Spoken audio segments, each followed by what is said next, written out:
Con la reforma, las tarifas eléctricas pueden llegar a bajar hasta un 40% y es algo absolutamente real.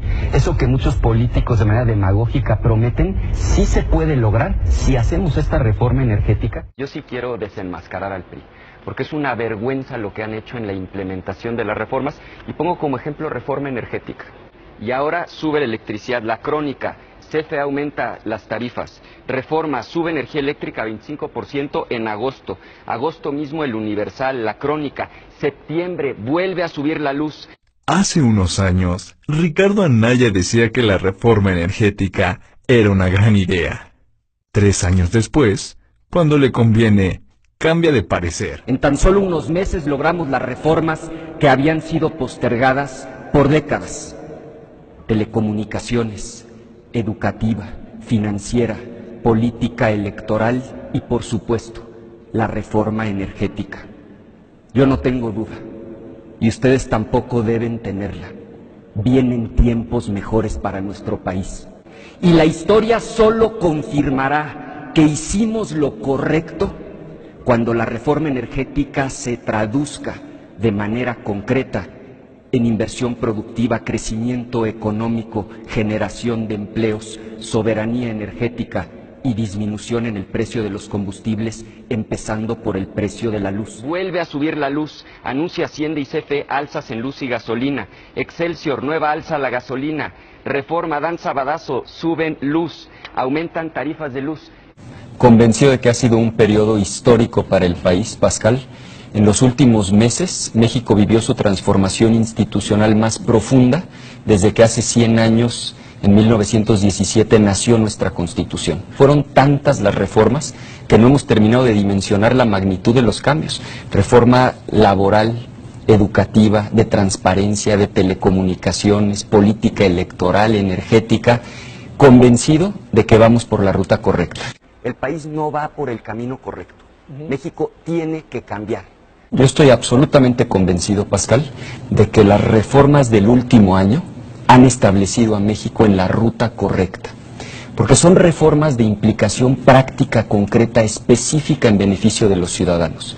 La reforma educativa no son simplemente buenos deseos. La reforma de telecomunicaciones es también muy concreta, más competencia para que bajen los precios y mejore el servicio. Cuando tú ves que ya somos el país más desigual de toda la OCDE, cuando ves que tenemos más pobres de los que había hace 20 años, cuando ves que este año 2017 es el más violento de los últimos 20, concluyes, México tiene que cambiar. Habremos triunfado cuando la reforma se traduzca en que mejore la calidad de vida de las mexicanas y los mexicanos.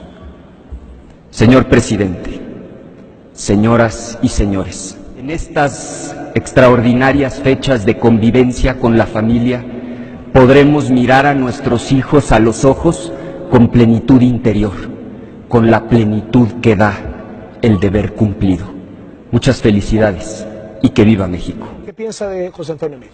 Que representa la continuidad, que es el candidato, usando el término de Silva Herzog en su última columna, de los satisfechos, los que puedan dormir tranquilos con un año en el que vamos a acabar con 30,000 homicidios, los que puedan estar tranquilos con estos niveles mediocres de crecimiento, los que crean que vamos bien cuando hace 20 años había 47 millones de pobres y hoy no solo no hay menos, hay 53 millones, los que estén satisfechos con esa tragedia ya tienen candidato, es el candidato del PRI. Ahora los gobiernos panistas han contribuido también a estos números. Quienes queremos, justo a eso voy, reconozco en el gobierno de Vicente Fox que fue un error garrafal no haber desmantelado las estructuras clientelares corporativas.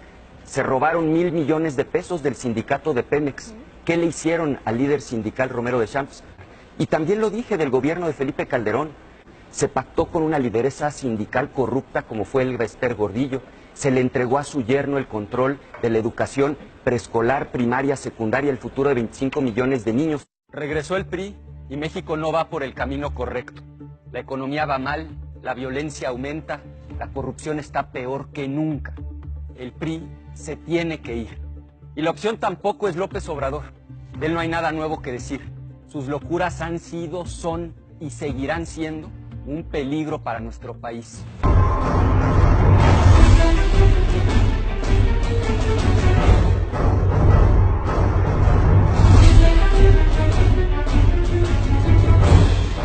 El panista Ricardo Anaya será el candidato presidencial de Por México al Frente.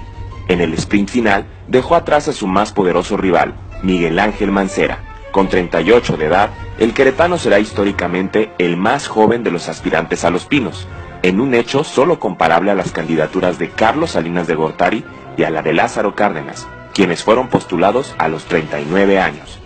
Para algunos, es el llamado Joven Maravilla, por sus habilidades para adueñarse a tan corta edad del liderazgo del PAN, haiga sido como haiga sido, y por desafiar los intereses históricos del partido.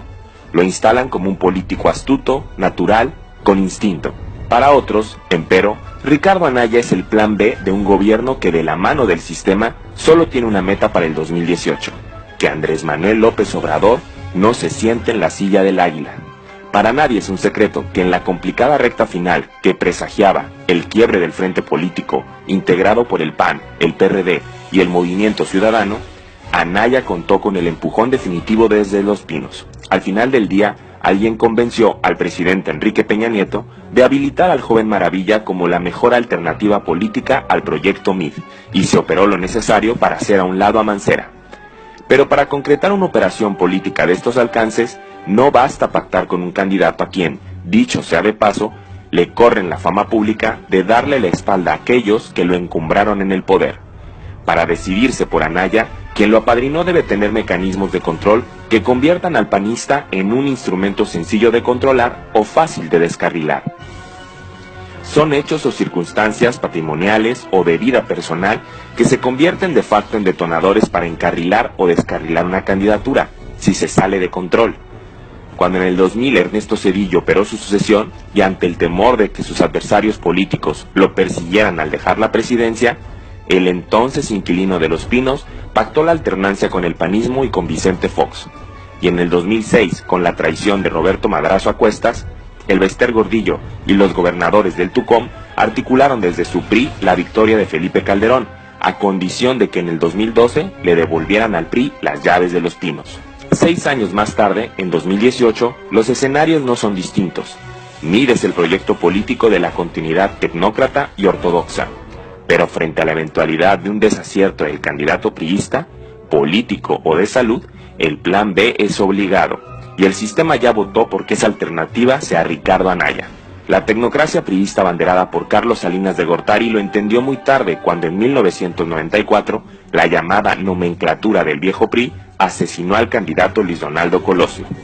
No existía un plan B y se improvisó a Zedillo como el relevo que terminó sacando al PRI de Los Pinos. Nunca más. Si por la razón que sea la continuidad con MID se vuelve imposible, el arropamiento del sistema para Anaya será inevitable. Lo que sea será mejor antes que dejar que en su tercera oportunidad López Obrador se convierta en el desafiante presidente de un México intranquilo. Para eso Anaya ya está habilitado.